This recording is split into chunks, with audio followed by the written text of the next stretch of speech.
This exercise is called the bicep curl. Very easy to achieve. All you need is some weights that are relevant to you. Now, all I'm going to say to you is make it challenging, but not too challenging. When it is too challenging, you'll notice you'll start thrusting the weights all over the place. Your back will be moving too far. That's not what we want. We want them nice and controlled. But let me show you how that's done. So if I pick up these weights here, we're going to have the elbows locked in, stable base with the body, sucking the bum and the abs in nice and tight. And we're literally just going to squeeze the biceps up to 45 degrees, okay, and back down. We don't want to see any swinging of the body because that is not a bicep curl. We want to make sure that they're tucked in tight, up and back down. Nice and simple. Movements we're going to be doing in the exercises, very simple. And the muscle groups you're going to be working is the biceps, shoulders, and so a little bit of the tricep movements there as well. This exercise is called the lying glute bridge. So simply we put our feet flat on the floor, make sure our bum's in contact with the floor as well, and our lower back is. We lay down and we keep our hands to the side for support. From this position, we simply raise up and we squeeze our glutes as hard as we possibly can, cracking up between that gap. Really squeeze it and hold it tight for maybe 5 seconds and relax back down. You can do that in repetitions, as many as you want within the allotted time frame of your exercise period. And then to make it harder for yourself, if you want to make it out the ante, place your arms across your chest, take away the stability, and the exercise is still the same. Raise up, squeeze and hold, and then back down.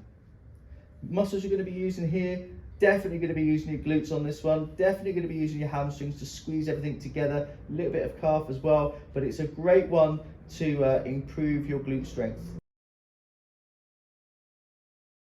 This exercise is called dead bugs, and as the name explains, we're going to act like a dead bug. So our legs are going to go up and our arms are going to go up like this, and alternately we're just going to go back and forward like that, back and forward like that.